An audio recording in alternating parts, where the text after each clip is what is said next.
Hello student, welcome to the digital learning platform of Winsome international school. बच्चों, आज हम discuss करेंगे class 11th जो सेकंड चैप्टर था उसका मिसलेनियस पार्ट। ठीक है, तो सेकंड चैप्टर के अंदर हम लोग रिलेशन एंड फंक्शन सीख रहे थे। तो रिलेशन एंड फंक्शन के अंदर हम लोगों ने रिलेशन सीखा कैसे बनता है, फंक्शंस को समझा। और मिसलेनियस एक्सरसाइज हमारी वो एक्सरसाइज होती है जो पूरे चैप्टर को क्या कर देती है, रिकॉल कर देती है।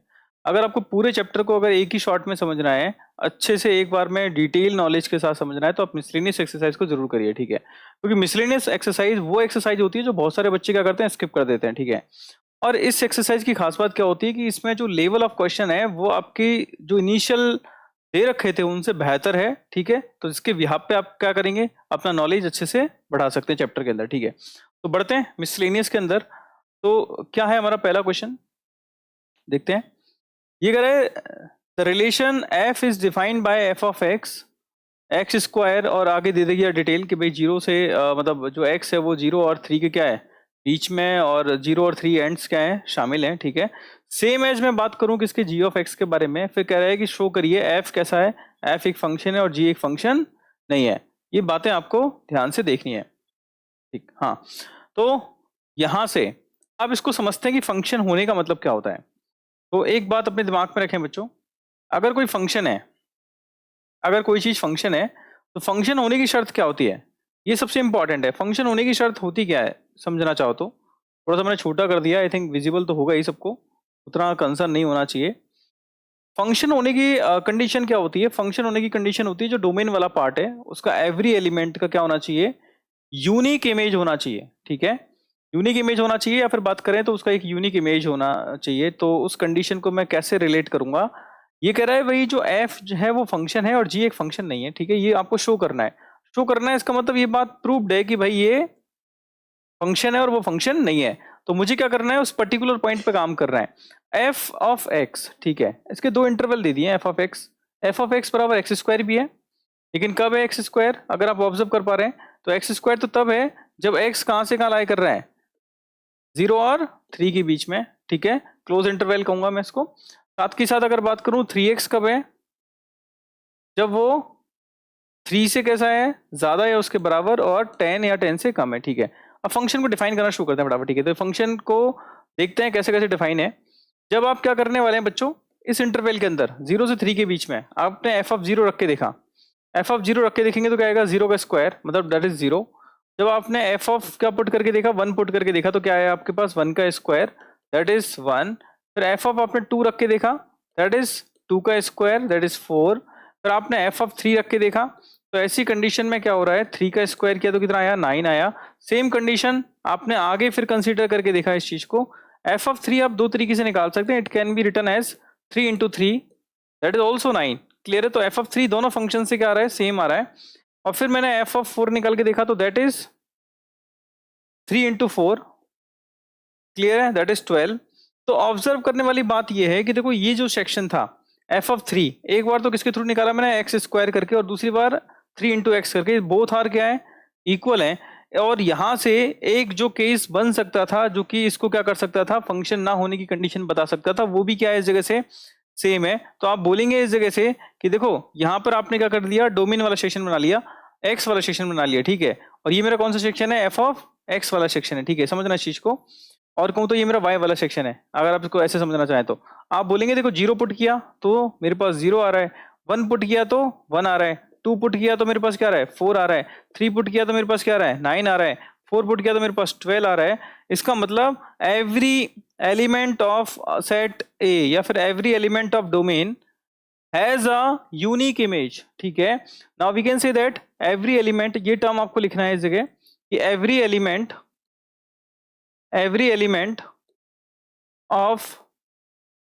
of domain has unique image, that's why we can say that unique image, that's why we can say that it is a function, it is a function। ठीक है, ये एक फंक्शन है, क्लियर है। तो ये बात आप क्या करेंगे, शो कर देंगे, आपने शो कर दिया, क्लियर है। इसका मतलब कहीं भी ऐसा नहीं है कि आप कोई एलिमेंट पुट करें और उसके क्या है, एक से ज्यादा इमेजेस आ जाएं, ऐसी कोई कंडीशन बनेगी नहीं एफ ऑफ एक्स के अंदर। दैट्स वाई हम कह सकते हैं कि ये एक मेरा फंक्शन है, क्लियर। अब बात करते हैं, इसने बोला है कि जी ऑफ एक्स क्या है, जी फंक्शन नहीं है, इस बात को मुझे क्या करना है, प्रूव करना है। तो जी फंक्शन नहीं है। इसमें आप जब ऑब्जर्व करेंगे तो इसका जो दो लिमिट्स दे रखी है, तो एक पहली लिमिट्स कहाँ से कहाँ दे रखी है, जब आप देखेंगे पहली लिमिट जो मुझे नजर आई है वो आई है 0 से 2 के बीच में, या 0 2 को शामिल कर लें, इसको मैं ऐसा बोलूंगा 0 से 2, क्लियर है। और ये कहाँ से है, 2 से 10, 2 और 10 दोनों शामिल है और उसके बीच वाले नंबर्स भी, ठीक है। तो जी ऑफ एक्स को बोलना है कि ये फंक्शन नहीं है, फंक्शन नहीं है तो नहीं है, तो मैं एक काम करूंगा, मैं सबसे पहले आपसे पूछूंगा जी ऑफ 2 किसके अकॉर्डिंग आया। जब मैंने फंक्शन एक्स स्क्वायर के अकॉर्डिंग चेक किया तो भाई 2 का स्क्वायर कर रहे हैं तो कितना आया मेरे पास, दैट इज 4। और जैसे ही मैंने दूसरे वाले के अकॉर्डिंग किया तो 3 इंटू 2 किया तो कितना आया मेरे पास, 6 आया। इट मीन जी ऑफ 2 की दो वैल्यूज हैं, मतलब the element of domain set 2 has more than one image, ठीक है, it has more than one image, then we can say that it is not a function. According to function, every element of a set of domain has a unique image every time. Now मैं ऐसा कह सकता हूँ, भाई बना सकता हूँ, ये मैंने क्या बना लिया, x वाला सेक्शन बना लिया, यहाँ पे मैंने 2 पुट करके देखा, और ये मेरा y वाला या f of x वाला सेक्शन है। ये इस जगह बात करें g of x के बारे में बात कर लेते हैं। तो ये जो सेक्शन आया है, 2 जैसे पुट किया तो मेरे पास 4 भी आंसर आ रहा है, और 2 पुट करने पे मेरे पास क्या आ रहा है, 6 भी आंसर आ रहा है। It has more than one image, more than one image, that's why we can say that it is not a function, it is not a function, ये फंक्शन नहीं है, क्लियर है, ये फंक्शन नहीं है। तो ये वजह आपने इसको शो कर दिया, क्लियर। अब बढ़ते हैं आगे नेक्स्ट क्वेश्चन पे। अगला क्वेश्चन क्या कह रहा है, चलो ध्यान से देखते हैं। अगला क्वेश्चन कह रहा है एफ ऑफ एक्स आपको गिवन है, आपको वैल्यू निकालनी है एफ ऑफ 1.1 जो इनपुट किया है, माइनस एफ ऑफ 1 और 1.1 माइनस 1, ठीक है। अगर मुझे इसको समझना है तो कैसे समझेंगे, देखो फटाफट देखो, बड़ा इजी सा क्वेश्चन है। यहां मैं पुट करूंगा, देखो F of 1.1 minus F of 1 upon 1.1 minus 1, ठीक है, ये वैल्यू मुझे निकालनी है। फंक्शन में ऑलरेडी गिवन है, एफ ऑफ 1.1 क्या आएगा, देखो ध्यान से देखो, एफ ऑफ 1.1 आएगा 1.1 का स्क्वायर, 1.1 का स्क्वायर किया, माइनस एफ ऑफ 1 मतलब 1 का स्क्वायर किया, अपॉन 1.1 माइनस 1, क्लियर है।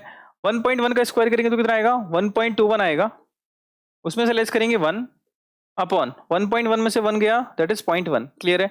नाउ 1.21 में से 1 लेस हो गया तो 0.21 बचा, इधर क्या आ रहा है 0.1, आगे 0 लगा दो, एक डेसिमल से डेसिमल क्या हो गया, शिफ्ट हो गया। नाउ आंसर इज 21/10, ठीक है, दैट इज माय आंसर 21/10। आप चाहो तो उसको क्या कर सकते हैं, प्रॉपर सॉल्व कर सकते हैं, दैट इज 2.1 ऑल्सो, क्लियर है। तो ये मेरा क्या आंसर आ गया इस जगह से, ये मेरा आंसर क्या आ चुका है, ये आ चुका है मेरा आंसर जो कि किसके बराबर है, 2.1 के बराबर है, क्लियर। डाउट नहीं होना चाहिए किसी भी कंडीशन में, ये आपका आंसर होगा। बढ़ते हैं आगे नेक्स्ट क्वेश्चन की तरफ।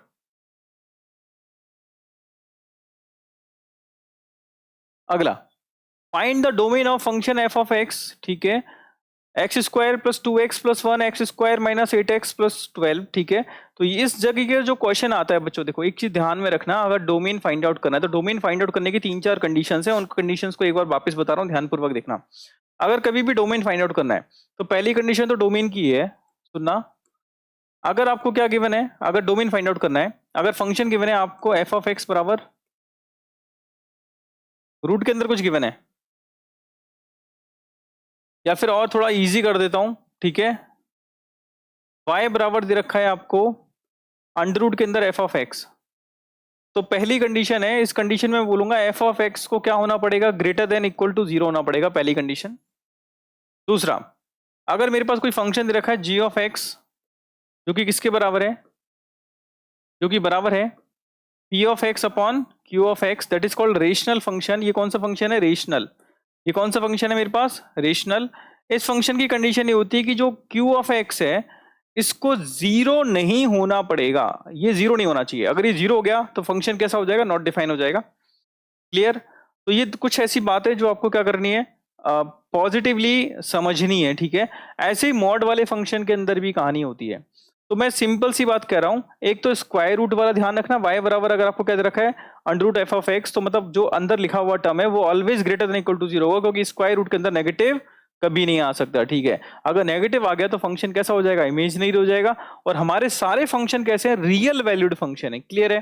दूसरा, अगर आपके पास कोई रेशनल फंक्शन दे रखा है p अपॉन क्यू के फॉर्मेट में दे रखा है, तो q ऑफ x वाला जो पार्ट है वो कभी भी जीरो नहीं होगा, तो मतलब q ऑफ x is never equal to zero, इस बात को दिमाग में रखना। तो यहाँ पे आते हैं अपने क्वेश्चन की तरफ। तो क्वेश्चन के अकॉर्डिंग देखते हैं भाई मेरा केस कौन सा दे रखा है। जब आपने देखा इस जगह इस क्वेश्चन के अंदर, तो आपको गिवन है f ऑफ x गिवन है, जो कि किसके बराबर है, x square plus 2x plus 1 upon x square minus 8x plus 12, ये गिवन है। अब अगर ये फंक्शन गिवन है तो ये p of x upon q ऑफ x है, ठीक है।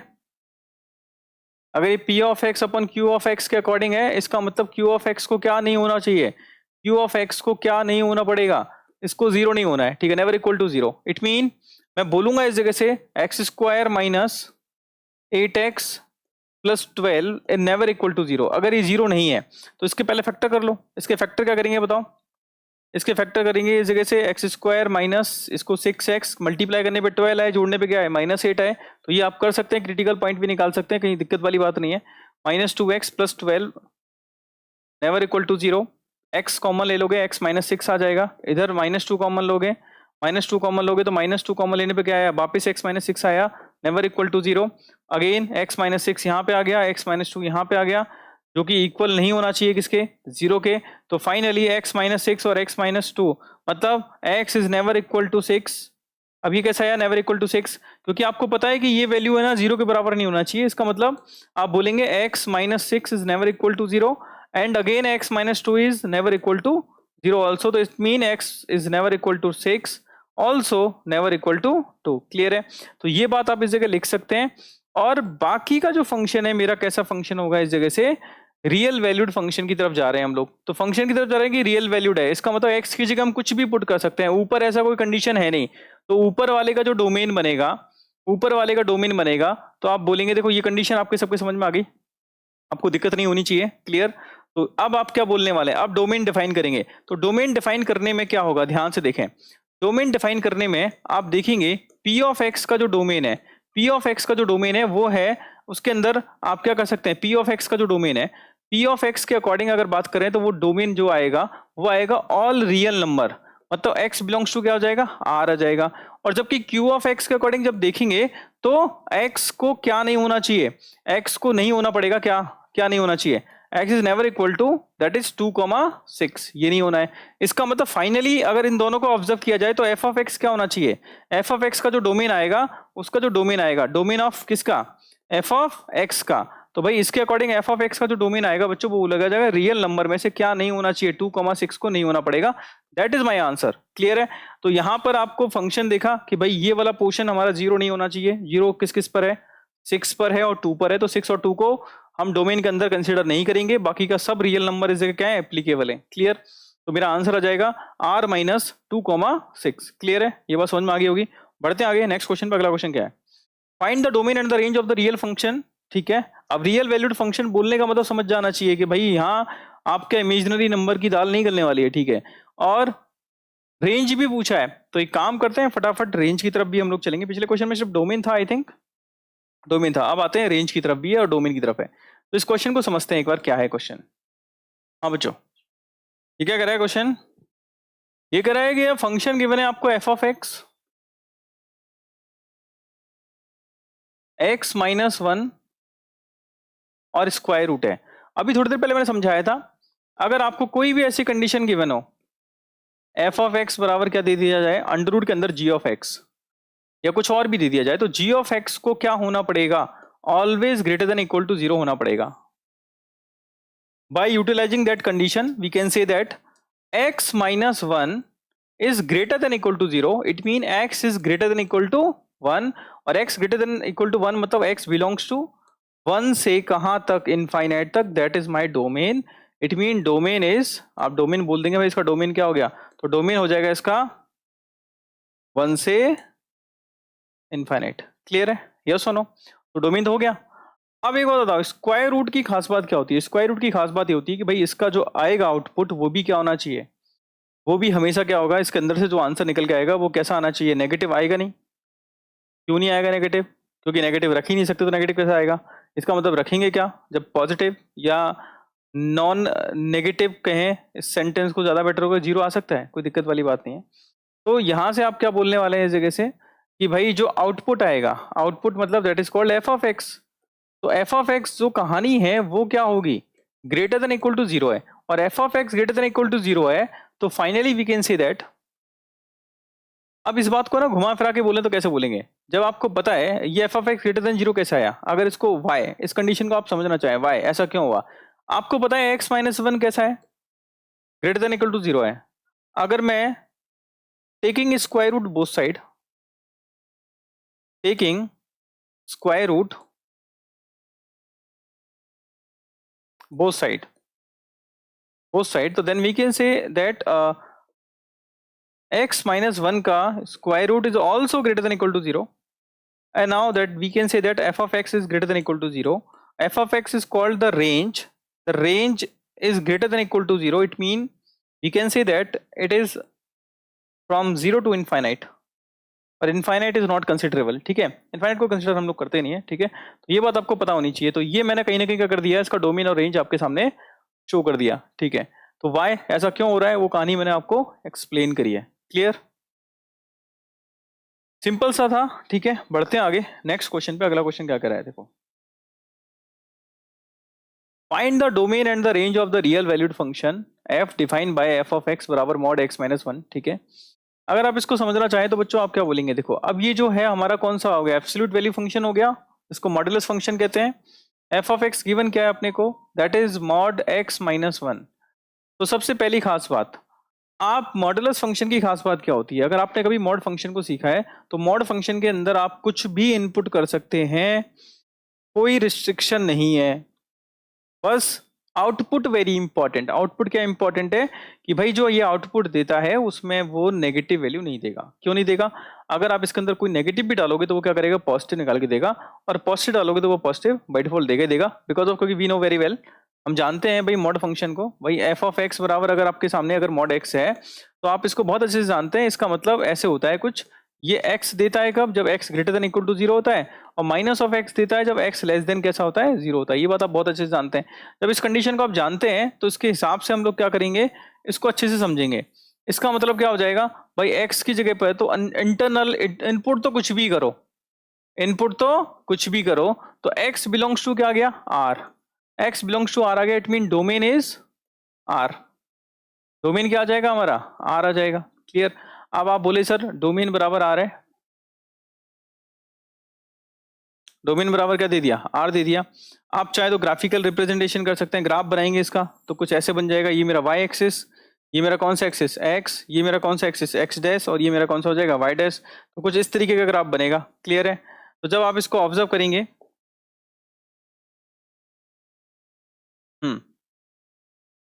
तो ये जो ग्राफ बन रहा है हमारा, ठीक है, तो यहां से आप लोग इसको अच्छे से समझ सकते हैं कि भाई कुछ भी रियल वैल्यूड अब इसमें क्या कर सकते हैं। ये मेरा कौन सा फंक्शन हो गया, y बराबर मॉड एक्स का, y बराबर किसका हो गया, मॉड एक्स का। ठीक है, अब आपकी बारी है, सर ये तो मॉड एक्स माइनस बने, तो इसका मतलब ये जीरो कहां पे हो रहा है वो पॉइंट पुट कर दो, तो ये कुछ इस तरीके से बनेगा। देखो कलर चेंज करके दिखा देता हूं इसका, ये जीरो कहां पे हो रहा है, x बराबर वन पुट करने पे जीरो हो रहा है, तो इसका मतलब वन होगा, ये वन। ठीक है, ये मेरा कौन सा है y, ये मेरा क्या है x, और ये मेरा x डैश, और ये क्या हो जाएगा मेरा y डैश। वैल्यू पुट करो फटाफट। ठीक है, तो जैसे मैंने क्या किया, ग्राफ बनाया, तो ये कुछ इस तरीके से बनेगा। ये मेरा कौन सा ग्राफ हो गया, y बराबर मॉड x माइनस वन हो गया। क्लियर, तो x की जगह आप चाहे जो पुट करिए, कोई भी रियल वैल्यू आप क्या कर सकते हैं, इस जगह पुट कर सकते हैं रियल वैल्यू। ठीक है, अब बात आई इसका आउटपुट क्या आएगा, तो आउटपुट तो ऑलवेज क्या होता है, पॉजिटिव वैल्यू होती है। तो f of x is always greater than equals to zero, it mean range क्या होगा, रेंज होने वाली है आपकी कोई भी नंबर जो कहां से कहां हो, जीरो से इनफाइनाइट के बीच में, या जीरो को शामिल करते हुए। क्लियर है, तो ये मेरा क्या हो जाएगा, रेंज हो जाएगा। क्वेश्चन नंबर 5 हो चुका होगा, बहुत सिंपल सा है। तो मैंने फंक्शंस आपको समझाए, ठीक है, वहां से आप इस चीजों को समझ सकते हैं। क्लियर है, चलो बढ़ते हैं आगे नेक्स्ट क्वेश्चन की तरफ। अगला क्वेश्चन क्या है, आते बच्चों नेक्स्ट क्वेश्चन पे। नेक्स्ट क्वेश्चन क्या कह रहा है, लेट एफ बराबर आपको दिया है x comma x square upon one plus x square और एक्स बिलोंग्स टू आर। जब आप इसको देखते हैं तो बहुत सारे बच्चे कंफ्यूज आते हैं, ये क्या बीमारी है। ठीक है, मैं आपसे बात करूंगा बच्चों, अगर है ना इस तरीके से कोई भी टर्म्स दी जाए कॉमा लगा करके, तो एक्चुअली ऑर्डर्ड पेयर होता है। ये क्या चीज है, एक ऑर्डर्ड पेयर है। अब ऑर्डर्ड पेयर को अगर आप जानते हो, ऑर्डर्ड पेयर को जानते हो तो ऑर्डर्ड पेयर के अंदर दो चीजें होती हैं, ध्यान रखना। ऑर्डर्ड पेयर के अंदर आगे वाला डोमेन होता है और पीछे वाला क्या होता है, रेंज होता है। पीछे वाला क्या होता है, रेंज होता है। इस बात को दिमाग में रखें और आगे का प्रोसेस क्या करते हैं, फॉलो करते हैं। क्लियर। अब बात आई सर ये डोमेन वाला सेक्शन, रेंज वाला सेक्शन, हम लोग कार्टेशियन प्रोडक्ट सीखे थे, तो कार्टेशियन प्रोडक्ट में हम करते क्या थे, दो सेट्स का प्रोडक्ट करते थे। तो दो सेट का प्रोडक्ट किया जाता है बच्चों, तो दो सेट के प्रोडक्ट में जो ऑर्डर्ड पेयर बनते हैं हमारे पास, तो ऑर्डर्ड पेयर का जो फर्स्ट पार्ट होता है वो क्या होता है हमारा, डोमेन, और सेकंड पार्ट क्या होता है, रेंज होता है। अब फटाफट मुझे देखा है इस फंक्शन को x बिलोंग्स टू r दे दिया, मतलब रियल नंबर्स पुट करने हैं। Be a function from r into r determine the range of f। ठीक है, तो f इसका क्या करना है, रेंज डिसाइड करना है। रेंज का मतलब ये सेकंड वाला पार्ट मुझे डिसाइड करना है। तो एक काम कर लेते हैं, x रखते हैं और फिर f की वैल्यू निकालते हैं। ठीक है, तो x की वैल्यू एक काम करते हैं, सबसे पहले 0 रख के देखते हैं। अगर x की वैल्यू 0 रखते हैं तो f क्या आएगा, देखो ध्यान पूर्वक देखना है इस जगह से। तो f आएगा, देखो एक तो ऑर्डर्ड पेयर के अंदर 0 रख दिया, इधर से 0 का square upon 1 plus that is 0। तो 0 में अगर आप किसी भी नंबर का डिवाइड करेंगे 0 को छोड़ते हुए, ठीक है, तो वो 0 ही आंसर आएगा। इट मीन इसका आंसर भी क्या है, इस जगह से अगर आपने ऑब्जर्व किया तो ये वाला पार्ट कितना हो जाएगा, 0 हो जाएगा। क्लियर है, तो 0,0। ठीक है, आगे बढ़ते हैं। 0 मेरा आंसर आ चुका है ऑर्डर्ड पेयर के अंदर। ठीक है, नेक्स्ट, जब मैंने क्या रख के देखा इस जगह, 1 रख के देखा। अब मैंने 1 रख के देखा, तो 1 रख के देखें तो क्या आएगा, देखो ऑब्जर्व करना है इस चीज को। तो आपने 1 रखा तो 1 आ गया इस तरफ, तो x की जगह पे, और इस तरफ 1 का स्क्वायर अपॉन 1 प्लस 1 का स्क्वायर। तो 1 का स्क्वायर तो करो या ना करो बात बराबर, ये क्योंकि 1 ही आएगा। ठीक है, तो 1/2, 1/2 को क्या लिखा जा सकता है, अब यहाँ से 1/2 आएगा, 1/2 को लिखा जा सकता है 0.5, तो 0.5। क्लियर है। अब आपने बोला कि सर मैंने दो पॉजिटिव वैल्यू रख ली हैं, अब एक काम करते हैं नेगेटिव वैल्यू रख के देखते हैं कोई भी। ठीक है, -1 रख के देखें एक बार, क्योंकि रियल नंबर है, क्योंकि x बिलोंग्स टू क्या है, रियल नंबर, तो रियल में पॉजिटिव नेगेटिव सब चलेगा। अब ध्यान पूर्वक देखो इस जगह से क्या आएगा, जब आप इस चीज को ऑब्जर्व करेंगे तो आपको पता चला आपने -1 रखा, तो इधर कितना आएगा, -1, और इधर -1 का स्क्वायर कर दें तो -1 का स्क्वायर करेंगे तो +1 आएगा, एंड देन अगेन 1 प्लस -1 का होल स्क्वायर, और इसको पूरे को सॉल्व किया तो बताओ क्या आया अपने पास, तो ये 1 आया, 1 प्लस 1 का स्क्वायर दैट इज 1/2, अगेन क्या आ गया, 0.5 आ गया, अगेन क्या आ गया, 0.5 आ गया। इस चीज को आप खुद ऑब्जर्व करना, ये ऑर्डर्ड पेयर मेरे पास ये वापस आ गया। तो एक्चुअली मैंने क्या किया, 0 रख के देखा, 1 रख के देखा, -1 रख के देखा। अब एक काम करते हैं 0.5 रख के देखते हैं, तो 0.5 रख के देखो एक बार। ठीक है, तो 0.5 रखेंगे तो भाई 0.5 तो यहाँ रख ही दिया, तो इधर क्या आएगा, देखो एक्चुअली f की वैल्यू क्या आएगी, 0.5 का स्क्वायर करेंगे तो 0.25 अपॉन 1 प्लस 0.25, और 1 प्लस 0.25 को अगर सॉल्व किया जाए तो इस चीज को ऑब्जर्व करना बच्चों, 0.5 कॉमा ये हो गया 0.25 अपॉन 1.25, और 1.25 को सॉल्व करें तो 1/5, 1/5 का मतलब 0.2। ठीक है, समझ पा रहे हैं इसको, ये 0.2 आ जाएगा। क्लियर, तो ये 0.2 है एक्चुअली, तो इसको मैं सॉल्व करके फाइनली लिख रहा हूँ, ये 0.2 आया इस जगह से, क्योंकि 1/5 आएगा तो 1/5 का मतलब क्या होगा, 0.2 आ गया। क्लियर। अब नेक्स्ट फिर कोई वैल्यू रख के देखें इस जगह से, पॉजिटिव और क्या रख के देखें, 1.5 रख के देखें, 1.5 रख के देखें इस जगह, तो 1.5 रख के देखेंगे, कुछ वैल्यूज ऑब्जर्व करेंगे तो हमें आइडिया लग जाएगा कि ये वैल्यू कहाँ तक जा रही है। ठीक है, तो पॉजिटिव नेगेटिव बोथ साइड से हम लोग क्या करेंगे, आंसर करेंगे। एक्चुअली आंसर नेगेटिव तो नहीं आएगा, क्यों नहीं आएगा नेगेटिव, क्योंकि एक्चुअली यहाँ पे x का स्क्वायर हो रहा है, इधर भी x का स्क्वायर हो रहा है, इसका मतलब नेगेटिव रखने पर भी क्या आ रहा है, पॉजिटिव आ रहा है, तो आंसर तो पॉजिटिव साइड आएगा। क्लियर है, ये बात तो ऑब्जर्व होगी। 0 आ चुका है, इसका मतलब क्या 0 से कम जाएगा क्या, नेगेटिव की तरफ तो जाएगा नहीं। एक्चुअली ये पूरा होल सेक्शन किसको शो कर रहा है, अगर आप इसको ऑब्जर्व कर पाए तो होल सेक्शन किसको शो कर रहा है, इस जगह से ये होल सेक्शन शो कर रहा है कि यहाँ से जब आप इसको देखते हैं बच्चों तो नेगेटिव वैल्यू तो नहीं आएगी, नेगेटिव नहीं आएगी, इसका मतलब पॉजिटिव साइड में आंसर आएगा, और कहां तक आएगा उस पर अपन एक काम कर लेते हैं। अब मैंने क्या रख के देखा, 1.5 रख के देखा, तो सपोज करें 1.5 रखने पे क्या आएगा, तो भाई यहाँ पे पुट करो 1.5, तो 1.5 तो इधर x की वैल्यू हो गई, आगे 1.5 का स्क्वायर करेंगे तो 2.25 और उसमें 1 जुड़ जाएगा नीचे, क्योंकि एक्चुअली जुड़ रहा है इसमें, तो 3.25 सॉल्व करें, पॉइंट ने पॉइंट को कट कर दिया, 25 के टेबल से कितना टाइम्स हो जाएगा, 7 टाइम्स। ठीक है, 9 टाइम्स, 25 से कितने टाइम्स हो जाएगा, 9 टाइम्स हो जाएगा, और आगे 250 10 टाइम्स हो गया, और 39/13 आएगा, एक्चुअली 9/13 आ चुका है इस जगह से। क्लियर, तो आप जब ऑब्जर्व करते हैं इस जगह वैल्यू पुट कर रहे हैं, अभी तक आंसर 1 के नजदीक आया ही नहीं है, 1 तक हम पहुंचे ही नहीं है। जब हम 1 तक नहीं पहुंचे हैं इसका मतलब मुझे और अभी कुछ वैल्यूज चेक करनी है, क्या हम वहां तक रीच कर पाएंगे कि नहीं कर पाएंगे, इस पर थोड़ा सा काम करते हैं। अब आपने क्या रख के देखा बच्चों, इसी हिसाब से स्पेस थोड़ा सा ज्यादा लग गया, ये 9/13 आ गया बच्चों। ये कितना आ गया हमारे पास, 9/13 आ गया, that is 9/13, that will be my answer. अभी काम करो, अब यूटिलाइज कर लो, छोटा हो गया है कुछ हद तक, ठीक है। अब आप है ना एक काम करके देखें बच्चों, इस जगह +2 रख के देखें, +2 रखेंगे तो क्या आएगा देखो, 2 का स्क्वायर 4 और 1 + 4 दैट इज 5, ये कुछ आंसर आया, क्लियर है। और अगर मैं माइनस भी रखूंगा इस जगह तो ये माइनस आ जाएगा और ये स्टिल पॉजिटिव रहेगा, क्लियर है। अब 2 के बाद आपने 3 रख के देखा तो वर्चुअल कैलकुलेशन के थ्रू 3 का स्क्वायर 9 आ गया और 1 + 9 दैट इज 10, ठीक है। तो आप है ना जैसे जैसे आगे बढ़ रहे हैं बच्चों, ऑब्जर्व करना, आपने 3 भी रख के देख लिया, +3 रख के देखा, तब भी आपका आंसर कहीं ना कहीं क्या हो रहा है, 3, इधर कितना आएगा 9/10, मतलब अभी भी हम लोग क्या कर रहे हैं, वहां तक नहीं पहुंचे हैं, 1 तक नजदीक नहीं पहुंचे हैं, ठीक है। इसका मतलब रेंज वाली वैल्यू 1 के क्लोज जाने की कोशिश कर रही है, ठीक है। और अगर आपने बोला कि अगर मैं इस जगह 5 रखता हूं तो 5 का स्क्वायर 25/1 + 25, तो कॉन्सेप्चुअली आपने एक चीज ऑब्जर्व करी इस जगह से कि मैं वैल्यू जैसे जैसे आगे बढ़ा रहा हूं वो वैल्यू एक्चुअली क्या होगा, एग्जैक्टली 1 कभी नहीं आ पाएगा, एग्जैक्टली 1 कभी नहीं आ पाएगा। रीजन है उसका, क्योंकि एक्चुअली यहाँ पे अगर आप जो टर्म लिखेंगे उसका होल स्क्वायर करने के बाद सेम टर्म कहाँ पे होगी, यहाँ पे आएगी।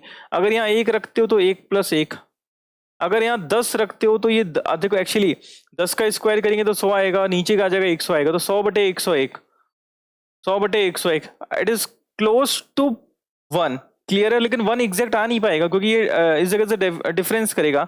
इसका मतलब आपने चेक किया तो ये वाला जो सेक्शन है मेरा रेंज का सेक्शन है, ये वाला सेक्शन मेरा किसका है बच्चों, रेंज वाला सेक्शन है, ये वाला सेक्शन, ये समझ पा रहे हो आप, ये रेंज वाला सेक्शन चल रहा है मेरा, रेंज वाला, ठीक है।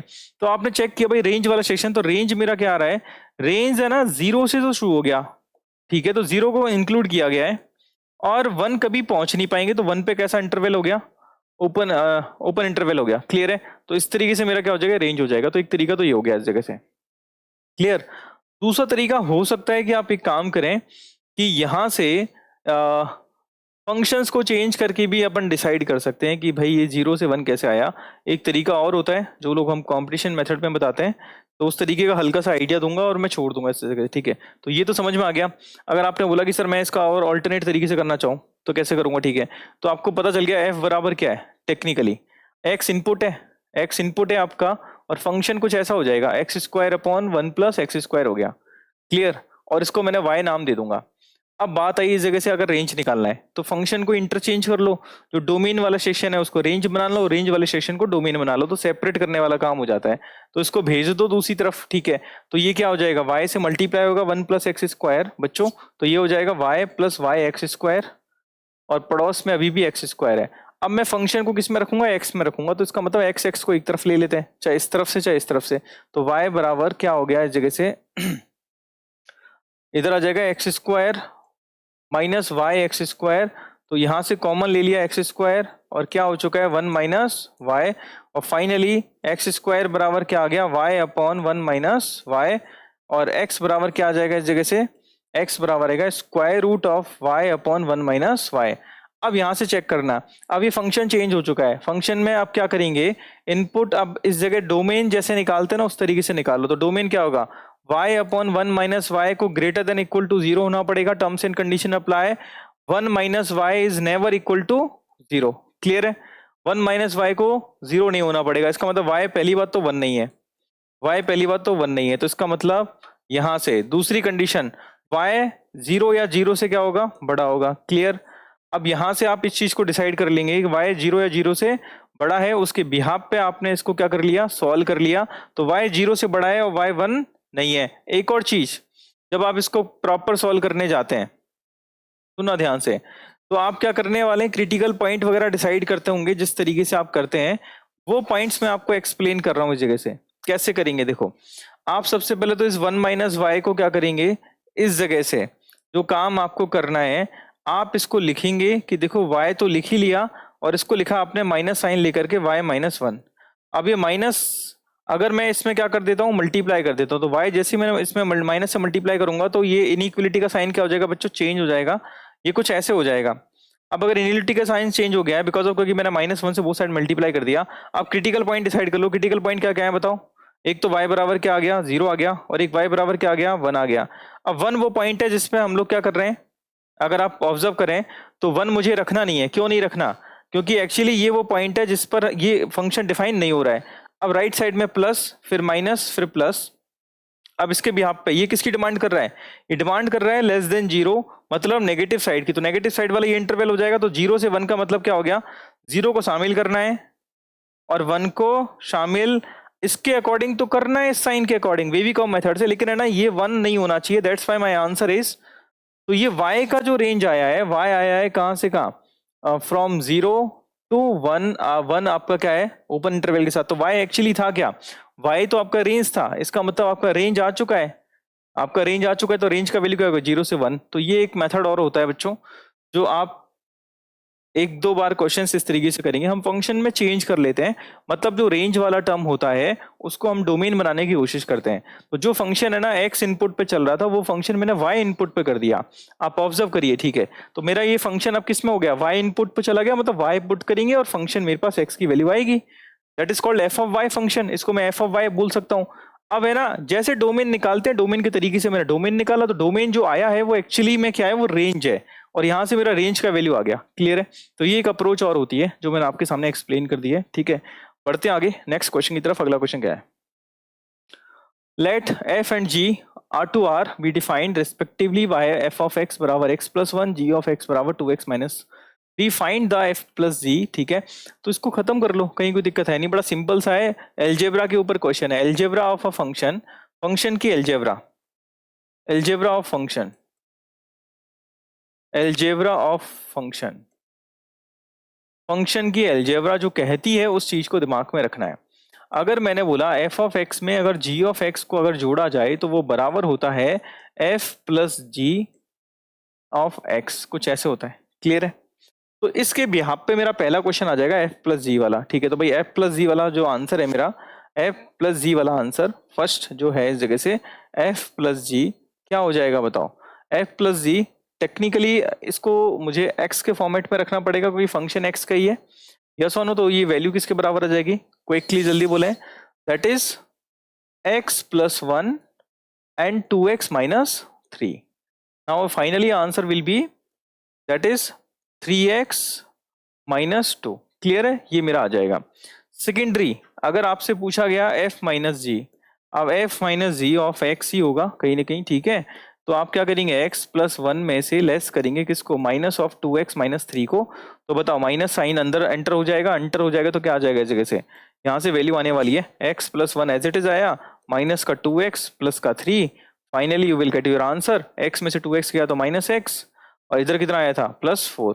क्लियर है, तो आप 4 माइनस एक्स लिखें, माइनस एक्स प्लस 4 लिखें, both are the correct answer. ठीक है, and the last one is division वाला केस आ रहा है। तो डिवीजन वाला केस मैंने आपको एक्सप्लेन तो किया था बच्चों।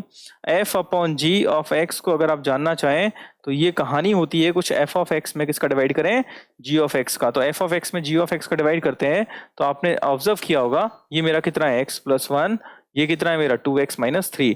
लेकिन इसकी टर्म्स एंड कंडीशन होती है where g of x is never equal to 0, it mean 2x minus 3 is never equal to 0। अगर ये 0 के बराबर नहीं होगा, it mean 2x is never equal to 3 and x is never equal to 3 by 2 and x belongs to r, और r में से क्या कर देंगे, 3 by 2 को एलिमिनेट कर देंगे। क्लियर है, तो ये इस तरीके से मैंने फंक्शंस आपके सामने लिखे हैं।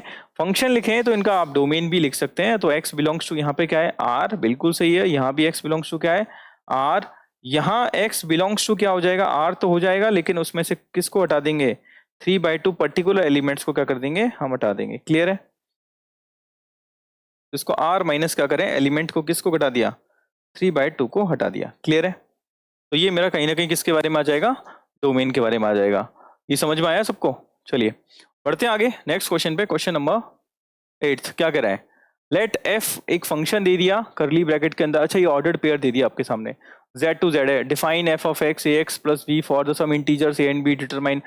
अच्छा इसने बोला है कि ना आपके सामने है ना कार्टेशियन प्रोडक्ट बोल लो या फंक्शन दे दो, ये आपको डिफाइन करके दे रखा है ऑलरेडी। तो फंक्शन दे दिया है कहाँ, z टू z मतलब इंटीजर से इंटीजर की तरफ, और f दिया है आपके सामने, दैट इज करली ब्रैकेट के अंदर ऑर्डर्ड पेयर दे दिए 2,3 0, -1 -1, -3। क्लियर। आगे f ऑफ x क्या दिया है आपको, ax plus b. Clear, ax plus b. अब अगर ये फंक्शन है f ऑफ x बराबर ax प्लस बी, समझना इस चीज को, तो यहां से मुझे एक काम करना पड़ेगा। अगर डिफाइन है फंक्शन इसके अंदर, अगर डिफाइन है some integers a and b, ठीक है, a और b की कुछ इंटीजर्स पे, तो इसका मतलब क्या होगा, इसका मतलब ये मेरा कौन सा वाला पार्ट हो गया, ध्यान से देखना, ये मेरा डोमेन वाला सेक्शन हो गया। ये मेरा कौन सा पार्ट है, डोमेन, ये डोमेन, समझना बच्चों, और ये मेरा कौन सा हो गया, रेंज वाला, आउटपुट वाला। तो इसका मतलब क्या हो गया, अगर मैं 1,1 को, भाई 1,1 be the part of f, then he can satisfy the equation. ठीक है, नाउ तो put the value of f of x, तो 1 बराबर a इंटू एक्स, ये x हो गया। देखो एक्चुअली समझना, ये x है और ये क्या है मेरा f ऑफ x, इस चीज को समझना बच्चों। ठीक है, क्लियर। तो यहां से और थोड़ा सा मैं आसान कर देता हूँ उन बच्चों के लिए जो लोग थोड़ा सा लेट समझ में आएगा उनको, उन लोगों के लिए मैं इस जगह लिख रहा हूँ, ध्यानपूर्वक देखना इस चीज को। मैं यहाँ लिख रहा हूँ बच्चों, ध्यान से देखना, मैंने डोमेन वाला सेक्शन जो लिखा है ना, इसका मतलब है इनडायरेक्टली x, और रेंज वाला सेक्शन का मतलब है that is f of x। Clear, चलो पुट करते हैं, फंक्शन में पुट करते हैं, put the value, value put करो, क्या आएगा देखो, f ऑफ x की जगह 1 पुट कर दिया, a की जगह a, x की जगह 1 प्लस b, फाइनली आया a प्लस b की वैल्यू किसके बराबर है, 1 के बराबर है। डन, पहली कंडीशन। नाउ सेकंड कंडीशन आते हैं, सेकंड कंडीशन क्या होने वाली है, अब मुझे a और b की वैल्यू फाइंड आउट करनी है। तो a और b की वैल्यू फाइंड आउट करनी है तो किसको पुट करें, जिससे कोई एक टर्म तो कम से कम एलिमिनेट हो। 0, -1 को पुट करके देखते हैं, बिकॉज ऑफ देखो 0, -1 को पुट करने का फायदा क्या हुआ, हालांकि मैं 2,3 से भी निकाल सकता हूँ, 2,3 से लीनियर इक्वेशन बनेगी, आंसर हर जगह से आएगा, टेंशन लेने की जरूरत नहीं है 1% भी। ठीक है, लेकिन 0, -1 से जल्दी आ जाएगा। ठीक है, तो मैं 0, -1 को भी कंसिडर कर रहा हूँ। तो 0, -1 को मैंने कंसिडर क्यों किया, इसकी वजह बताता हूँ। ठीक है, यहाँ पे x ऑलरेडी क्या है 0, और ये क्या है मेरा f ऑफ x है। अब यहाँ से डायरेक्ट आंसर आएगा, तो f ऑफ x की जगह तो क्या पुट करूंगा इस फंक्शन में, भाई फंक्शन तो आपको पता ही है यही है, ax प्लस b। तो यहाँ पे f ऑफ x की जगह क्या पुट किया, -1, a की जगह तो a, और x की जगह पे क्या रख दिया 0 प्लस b। तो फाइनली b बराबर क्या आ गया, -1 आ गया। तो b बराबर -1 आ गया ऑलरेडी। अगर b बराबर -1 आपके पास है, b बराबर -1 आपके पास है, तो पुट करो भाई, a प्लस b किसके बराबर है, 1 के बराबर। a की जगह तो a, b की जगह -1 बराबर 1, तो a बराबर कितना आ चुका है, 2 आ चुका है। तो finally you will get your answer a बराबर 2 एंड b बराबर -1। अब आपके मन में आया सर आपने 0 और -1 को क्यों लिया, मैं 2,3 को यूज करूंगा तो भी मेरा आंसर आएगा, मैं -1, -3 को यूज करूंगा तब भी मेरा आंसर आएगा, और ये बात चाहो तो आप चेक कर सकते हो। ठीक है, क्लियर। तो एक बार तो मैंने ये बता दिया a बराबर 2 और b बराबर -1 आ सकता है अगर मैंने किसको इस्तेमाल किया, 0, -1 के थ्रू। अगर मैं अब संख्या चेंज करता हूं तो भी मेरा आंसर आएगा, कैसे देखते हैं एक बार। ठीक है, ये हटा रहा हूं मैं। सपोज दैट अगर मैंने ना इसको पुट किया होता, -1, -3 को पुट किया होता, -1, -3 को पुट किया होता, तो it is B the part of function, function का पार्ट ही है एक तरीके से। तो क्या करेंगे बताओ, -1 पुट करो फटाफट। ठीक है, तो -3 बराबर a इंटू -1 प्लस b, तो फाइनली क्या आया, -a प्लस b बराबर -3। आपके पास एक इक्वेशन ये, एक इक्वेशन ये, दोनों इक्वेशन को क्या कर दिया, एक जगह लिख दिया। तो यहाँ लिखा मैंने a plus b is equal to 1।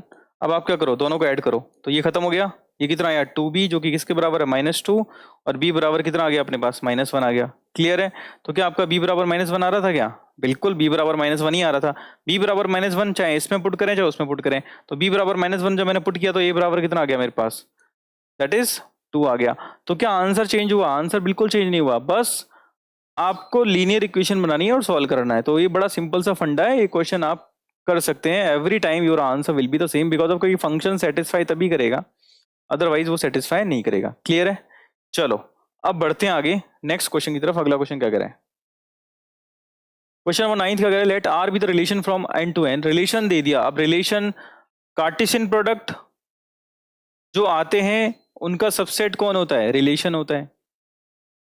Cartesian product करते हैं तो ऑर्डर पेयर बनते हैं। ऑर्डर पेयर्स का एक सेट, उसे हम कार्टेशियन प्रोडक्ट कहते हैं, उसका सबसेट रिलेशन होता है। रिलेशन को फिल्टर करते हैं। रिलेशन को फिल्टर करने का मतलब अगर डोमेन वाला सेक्शन है उसके एवरी एलिमेंट का एक तो इमेज हो और वो भी कैसा हो? यूनिक इमेज हो, तो वो फंक्शन बनता है। ठीक है, बस इतनी सी कहानी समझ लेना।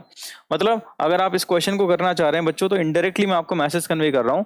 आपको ये कॉन्सेप्ट पता होना चाहिए कि देखो सबसे पहले होता है कार्टेशियन प्रोडक्ट, आप समझते होंगे। जैसे for example a cross b या ए क्रॉस ए, समझ पा रहे हो? ये कार्टेशियन प्रोडक्ट कहलाता है। तो कार्टेशियन प्रोडक्ट से ऑर्डर्ड पेयर बनते हैं। इसके सबसेट, इसके सबसेट्स क्या कहलाते हैं? रिलेशन। रिलेशन में कंडीशंस लगा देते हैं और कंडीशन बड़ी सिंपल है। और वो कंडीशन ये है बच्चों कि डोमेन के एवरी एलिमेंट का क्या होना चाहिए? यूनिक इमेज होना चाहिए। तो डोमेन का यूनिक इमेज वाला, यूनिक इमेज वाला और एवरी एलिमेंट का, और ये कंडीशन लगाते हैं तो क्या बन जाता है? ये फंक्शन बनता है। ये कुछ ऐसे कहानी चलती है। तो ये इस तरीके से ये कार्टेशियन प्रोडक्ट। अब इसको आप ध्यानपूर्वक देखना, इनमें से फिल्टर कर देना कौन रिलेशन है कौन फंक्शन है, वो आप इजीली क्या करेंगे? दिखा सकते हैं। ठीक है, आते हैं अपने क्वेश्चन पे। क्वेश्चन क्या कह रहा है मेरे से? क्वेश्चन कह रहा है कि भाई देखो रिलेशन तो दे दिया आपको, एक सेट लिख दिया है ऑर्डर्ड पेयर का A comma V, where A comma V belongs to N और ए बराबर बी स्क्वायर, ये भी आपको रिलेशन दे दिया है। बट कह रहा है कि भाई आर द फॉलोइंग ट्रू, जो गिवन है वो फॉलोइंग जो वो ट्रू है कि गलत है, उसको एक बार आपको बताना है। तो सबसे पहले आते हैं अपने रिलेशन पे। रिलेशन बड़ा सिंपल सा है, लिख लेते हैं ए कॉमा बी एक ordered pair, a comma B belongs to क्या हो जाएगा? Natural number, as well as a बराबर बी स्क्वायर। ये मेरे को टर्म्स एंड कंडीशन दे दी। ठीक है, अब ये कह रहा है कि ना ये जो फर्स्ट वाला है वो रिलेशन का हिस्सा है कि नहीं? फर्स्ट वाला रिलेशन का हिस्सा है कि नहीं, फर्स्ट वाले को चेक करना है। फर्स्ट कंडीशन को चेक करो, ये रिलेशन का हिस्सा है कि नहीं। फर्स्ट वाला कह रहा है एक ऑर्डर्ड पेयर लिया ए कॉमा ए, वो रिलेशन का पार्ट है फॉर ऑल, फॉर ऑल, ठीक है, A belongs to N, N for natural number. Clear? ये कुछ कहानी उसने बोली है। इसको ना चेक करना है भाई, चेक करो इसको, इसको चेक करो वेदर इट इज ट्रू और फॉल्स। ये ट्रू है कि फॉल्स है, ये आपको क्या करना है? चेक करना है। और अभी इस पर डिसीजन लेंगे कि सही है कि गलत है। ठीक है, क्लियर है? तो आते हैं फटाफट, ट्रू है कि फॉल्स है उस पर टिक करना है।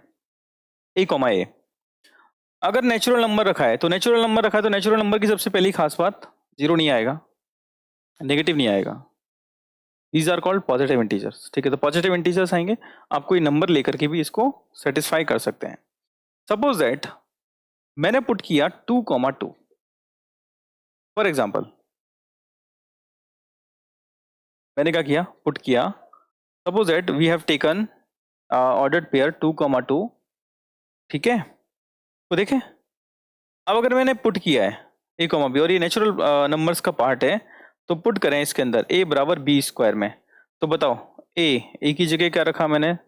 2, बी की जगह भी क्या रखा? 2, 2 का स्क्वायर। क्या 2 बराबर 4 होता है क्या? नहीं होता, ये तो नहीं होता। हाँ, 1,1 पे तो सेटिस्फाई हो रहा है लेकिन 2,2 पे नहीं होगा, 3,3 पे सेटिस्फाई नहीं होगा, 4,4 पे सेटिस्फाई नहीं होगा। It mean it is false, it is false, true नहीं है। ये क्या है? फॉल्स है। तो भाई पहला वाला तो मैंने आपके सामने चेक करके बता दिया कि भाई ये ट्रू नहीं है, ये मेरा क्या है? फॉल्स है।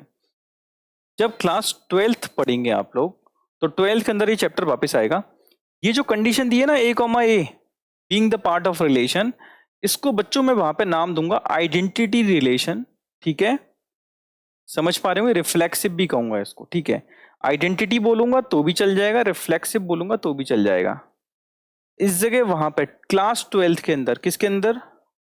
क्लास 12th के अंदर ये कहानी अपना नाम लेके आएगी रिफ्लेक्सिव रिलेशन के साथ।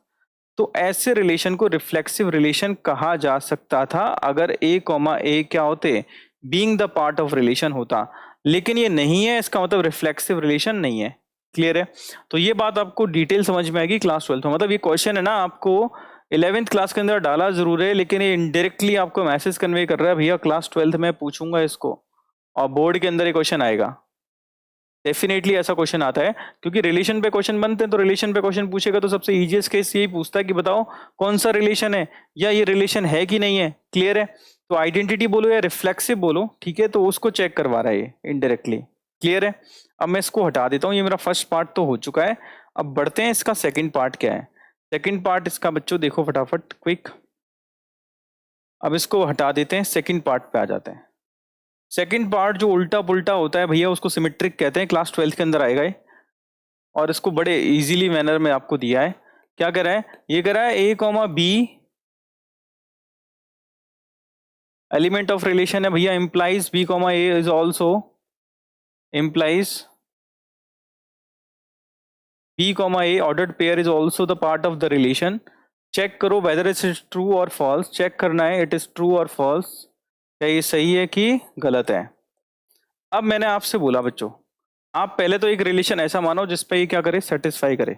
ठीक है, तो A comma B the part of relation, A comma B relation का हिस्सा होना चाहिए। तो ऐसा कुछ मानो ए कॉमा बी रिलेशन का हिस्सा हो, तो ऐसी कोई संख्या मान लो, फटाफट पुट करें। फंक्शन तो आपको पता ही है, ए बराबर बी स्क्वायर, तो संख्या मान लेते हैं, ए की जगह पे मान लेते हैं बच्चों 4, और बी की जगह पे क्या मान लेते हैं 2। ठीक है, सही है। तो आप देखेंगे 4,2 रिलेशन का हिस्सा है। कैसे पता किया कि ए बराबर क्या है, बी का स्क्वायर। जब आपने चेक किया ए बराबर क्या है, बी का स्क्वायर, तो ए तो 4 है और बी क्या है, 2 का स्क्वायर करेंगे तो कंडीशन सेटिस्फाई हो रही है। अब मुझे क्या करना है, यही चेक करना है बी कॉमा ए के लिए। तो बी कॉमा ए के लिए चेक करके देखो फटाफट, तो बी कॉमा ए क्या हो जाएगा, अगर वो 4,2 था तो ये क्या हो जाएगा 2,4। अब फंक्शन में पुट करके देखो, अब फंक्शन में पुट करके देखो, अब फंक्शन में कॉन्सेप्चुअली देखो, तो ए कौन हो गया, 2 हो गया, और बी कौन हो गया, 4 हो गया। पुट करो भाई वैल्यू को, तो 2 बराबर 4 का स्क्वायर होता है क्या, 2 बराबर 4 का स्क्वायर होता है क्या भाई, नहीं होता। 2 बराबर तो क्या है, 2 होगा, ये तो 16 आ गया, इक्वल नहीं है, इसका मतलब it is not true, true नहीं है, it mean it is false, it is false. Clear है? तो ये क्या हो गया, मेरा गलत हो गया। ओके, तो second condition is also, second condition is also false. ठीक है, तो ये फॉल्स हो गया। अगर ये फॉल्स हो गया बच्चों, अगर ये कंडीशन सेटिस्फाई होती तो मैं इसको नाम देता क्लास 12th के अकॉर्डिंग सिमेट्रिक रिलेशन। ठीक है, अगर होता तो मैं क्या नाम देता, इसको सिमेट्रिक नाम देता। क्या देता? सिमेट्रिक नाम दे देता। अगर होता तो, है नहीं इसका मतलब नहीं है। क्लियर है?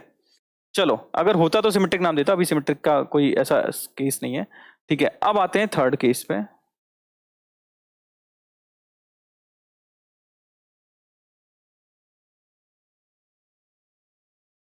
थर्ड केस देखो, आ जाओ। थर्ड, थर्ड कह रहा है A comma B being the part of relation, b comma c is being the part of relation also, that implies a comma c being the part of relation that is called transitive according to class 12। Check करना भी ये transitive है कि नहीं, इसको transitive कहते हैं बच्चों। ठीक है, ट्रांजिटिव क्लास 12th पढ़ोगे आप लोग, टेंशन ना लो, मैंने ये रिकॉर्डिंग कर दिया। ठीक है, सेशंस इसका। तो यहां से ट्रांजिटिव को देखेंगे, तो ट्रांजिटिव है कि नहीं, ट्रू और फॉल्स, ये आपको चेक करना है। चेक करना है ट्रू है कि फॉल्स है। तो पहले तो ना ये दो कंडीशंस आपको है ना सेटिस्फाई करके लेनी है। ए और बी ऐसा रखो जो इस कंडीशन को सेटिस्फाई करे। तो आपने बी रखा है अगर एक, चलो एक को रहने देते हैं, दो के साथ जाते हैं, 2 का स्क्वायर करेंगे तो कितना आएगा 4। इसका मतलब ए कितना है 4 और बी कितना है 2। क्लियर? चल जाएगा। अब रखते हैं बी कॉमा सी, नेचुरल नंबर है, नेचुरल नंबर है, थोड़ा सा समझो इसको। थोड़ा सा बी कॉमा सी से शुरू करते हैं। बी कॉमा सी से मुझे मार्जिन मिल जाएगा बिकॉज ऑफ, क्योंकि बिकॉज एक काम करो, बी कॉमा सी को कुछ मान लेते हैं जो इस कंडीशन को क्या करे, सेटिस्फाई करे। I think that is much better. ठीक है,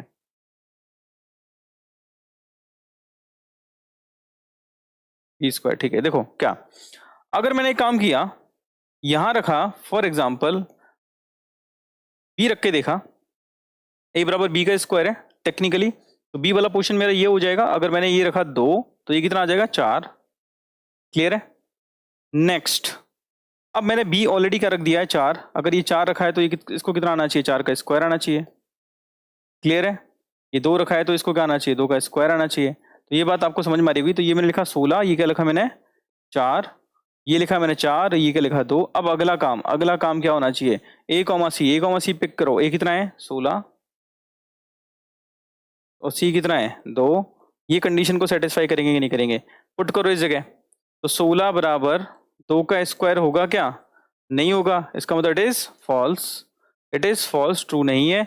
इसका मतलब it is not the transitive function, transitive relation. ठीक है, जिसको मैंने इस जगह आपके सामने चेक करा दी। Justify your answer in each case, तो जस्टिफाई हम लोगों ने कर दिया। क्लियर है? ओके, ये अच्छा है क्वेश्चन बच्चों, इसको ध्यानपूर्वक देखना है इसको। ठीक है, अब बढ़ते हैं आगे नेक्स्ट क्वेश्चन पे। अगला क्वेश्चन क्या है? हाँ बच्चों, आते हैं नेक्स्ट क्वेश्चन पे। नेक्स्ट क्वेश्चन क्या है, लेट ए बराबर एक सेट दे दिया 1, 2, 3, 4। आपके पास एक सेट दे दिया ए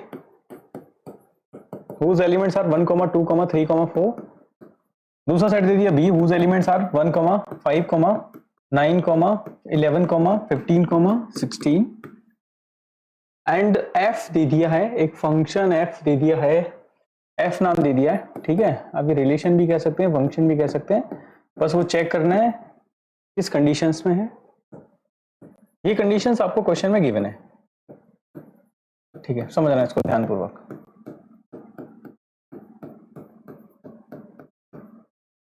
क्वेश्चन कह रहा है f is a relation from a to b. क्या ये ट्रू है क्या?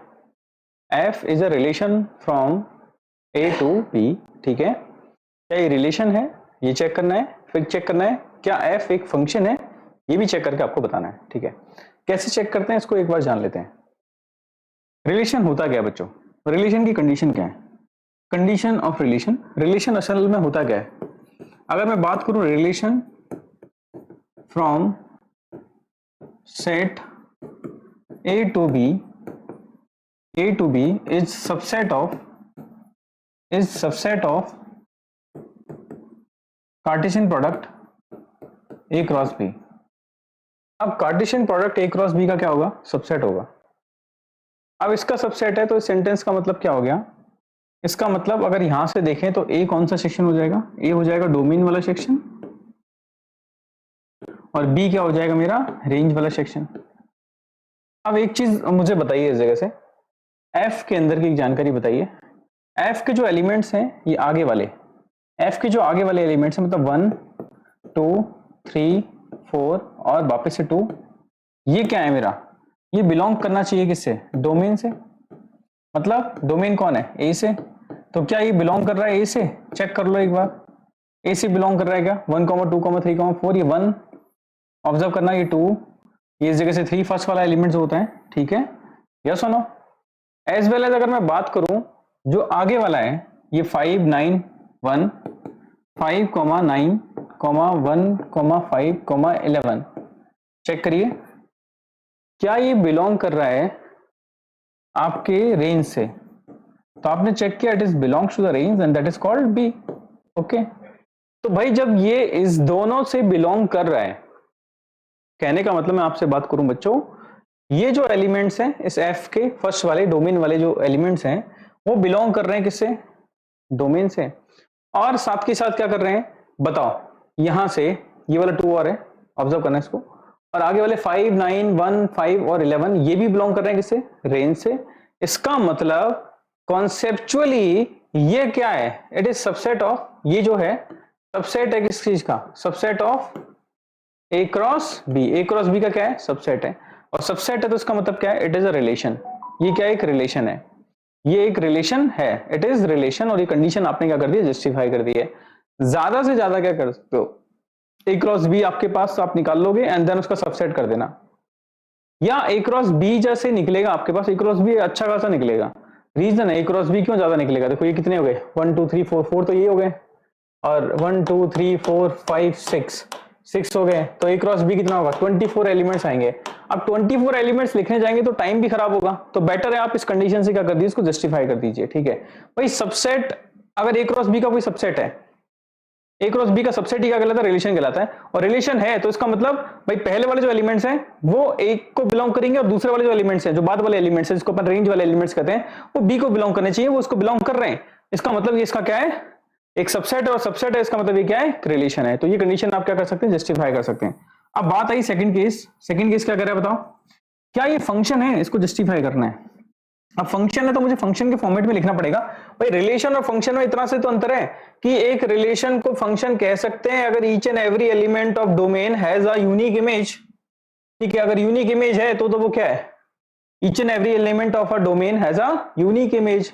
अगर यूनिक इमेज होती है तो वो फंक्शन हो जाता है, अदरवाइज रिलेशन तो रिलेशन ही होता है। ठीक है, अब बात आई फंक्शन है कि नहीं, तो मैंने क्या किया, इस जगह सबसे पहले ए बना लिया, ए के एलिमेंट्स बना लो 1 2 3 4।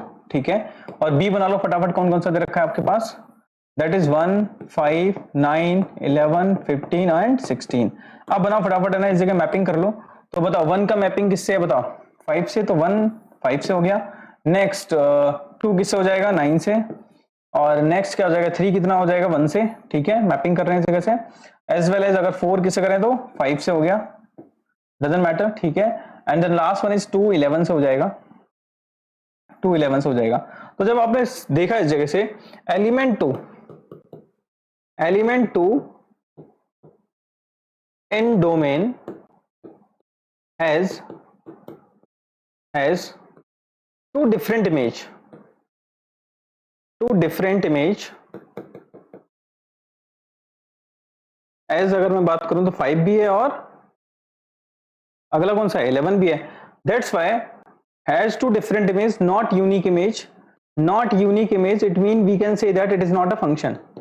Not unique image it mean it is not function, not function, ये फंक्शन नहीं है, फंक्शन नहीं है। क्लियर है, तो क्वेश्चन नंबर 10 हो गया होगा बच्चों, बड़ा सिंपल सा आसान सा क्वेश्चन है। फंक्शन की कंडीशन कुछ और होती है, रिलेशन की कंडीशन कुछ और होती है। ठीक है, बढ़ते हैं आगे। Let F be the subset of Z cross Z defined by F. एक दे दिया आपके सामने A comma A B comma A plus B, Cartesian product दे दिया है। ठीक है, and A comma B belongs to Z, is F is a function from Z to Z, justify your answer. ठीक है, फर्स्ट ऑफ ऑल हम लोग क्या करने वाले हैं, इसको प्रॉपरली लिखेंगे। प्रॉपरली लिखने का मतलब क्या हो जाएगा, एफ सबसेट है किस चीज का, F is subset of Z cross Z. पहली बात तो ये दे दिया। चलो साथ के साथ एफ क्या दिया है आपको, इस तरीके से दे दिया है, ए कॉमा बी, रुको a B comma A plus b. ये कार्टेशियन, ये ऑर्डर्ड पेयर हो गया एक, और a comma B belongs to क्या हो गया, जेड हो गया। तो पूछ रहा है इट इज अ फंक्शन और नॉट। ठीक है, चेक कर लो। अगर मैं इसको लिखना चाहूं तो ए बी मेरा डोमेन सेक्शन हो जाएगा, ये पुट करने वाला सेक्शन है, और ये मेरा कौन सा है, आउटपुट वाला, that is called sometime range, sometime that is called codomain. ठीक है, इसका मतलब एफ ऑफ ए बी अगर पुट करता हूं तो आएगा क्या, ए प्लस बी आएगा। ये कहानी है कुछ, अगर इसको समझना चाहें तो आपको क्लियर। तो जब सपोज दैट अब मेरा ए और बी कैसा है, जेड है, मतलब इंटीजर वैल्यू है, तो ए को और बी को कुछ मान लो, वटेवर जो भी मन में आए वो मान लो। ठीक है, suppose that a is equal to +3, b is equal to +4। Now f of a b मतलब 3 इंटू 4, ये किसके बराबर हो जाएगा, 3 + 4, मतलब एफ ऑफ 12 की वैल्यू किसके बराबर है, 7 हो गई। इफ वी पुट ए बराबर -3 एंड बी बराबर -4, because both belongs to z, ये भी जेड है और ये भी जेड है, बस अंतर क्या आ रहा है भाई, कुछ पॉजिटिव कुछ नेगेटिव। ठीक है, अब यहाँ पे मल्टीप्लाई करो इस कंडीशन को। अगर इस कंडीशन को जब मैं चेक करता हूं तो क्या होता है बच्चों, ध्यानपूर्वक देखना, f of -3 into -4 that is equal to -3 and again -4, तो F of 12 is also -12।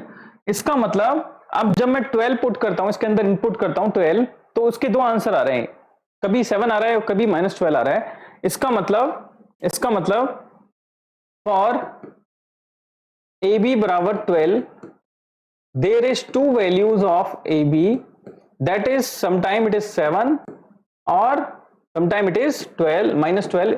it has no unique image, that's why we can say that it is not function, it is not function, it is not function। आप चाहो तो इसको क्या कर सकते हो, पूरा मैपिंग करके शो कर सकते हो। अब मैपिंग करने जाऊं तो बताओ मैं क्या मैपिंग करूंगा, ठीक है, मैं आपके सामने मैपिंग कर दूंगा बच्चों, मैं मैपिंग कर दूंगा। देखो ये इस तरफ मैंने ए बी लिख लिया, this is called domain section, और इधर मैंने लिख लिया ए प्लस बी वाला section, that is called range या कोडोमेन, वट जो भी है, ठीक है, उसमें कंफ्यूज मत होना। अगर मैंने इस तरफ है ना जब 12 रखा, व्हेन ए और बी जो डिफरेंट वैल्यू थी 3 और 4, तब तो क्या आया था 7 आया था, और एक और बार 12 रखा तो क्या आया था -12 आया था। ये कंडीशंस बन रही है ना, इसका मतलब कहानी आप क्या कहोगे, आप ये कहने वाले हो कि देखो 12 रखने पे 2 आंसर आ रहे हैं, 7 भी आ रहा है और 12 रखने पे -7 भी आ रहा है। इसका मतलब क्या है भैया, यूनिक इमेज नहीं है, इसकी वजह से नॉट फंक्शन, ये फंक्शन नहीं है। क्लियर? तो ये आप चाहे तो रिप्रेजेंट कर सकते हैं, इसको मैंने अच्छे से एक्सप्लेन कर दिया है। अब बचता है लास्ट क्वेश्चन, बड़ा सिंपल सा।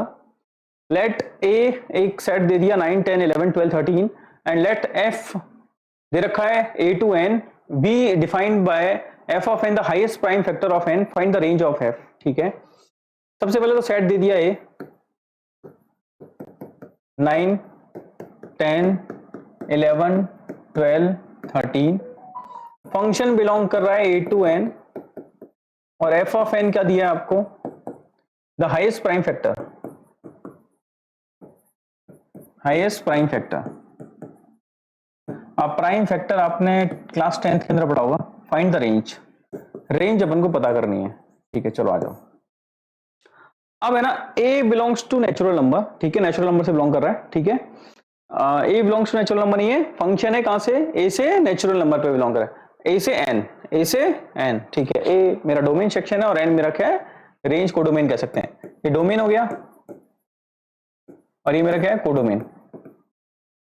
चलो आ जाओ फटाफट। ठीक है, कैसे करने वाले हैं, अब मैं यहां पे पुट करने वाला हूं क्विकली f ऑफ 9 पुट किया, तो हाईएस्ट प्राइम फैक्टर ऑफ, अब 9 को क्या लिख सकते हैं, 9 को 3 इंटू 3 लिख सकते हैं, तो इसका मतलब हाईएस्ट प्राइम फैक्टर क्या होगा बताओ, 9 का हाईएस्ट प्राइम फैक्टर ऑफ 9, तो हाईएस्ट एक लिख रहा हूं, highest prime factor, highest prime factor of 9 is 3। ठीक है, सेम f of 10 लिखो। अब 10 के बारे में क्या लिखोगे, तो सबसे पहले तो 10 के प्राइम फैक्टर लिखो। 10 के प्राइम फैक्टर कौन कौन से होते हैं बच्चों, जब आप देखेंगे 10 के जो प्राइम फैक्टर होते हैं वो 2 और 5 होते हैं, उसमें हाईएस्ट कौन कौन से हो जाएंगे, तो हाईएस्ट प्राइम फैक्टर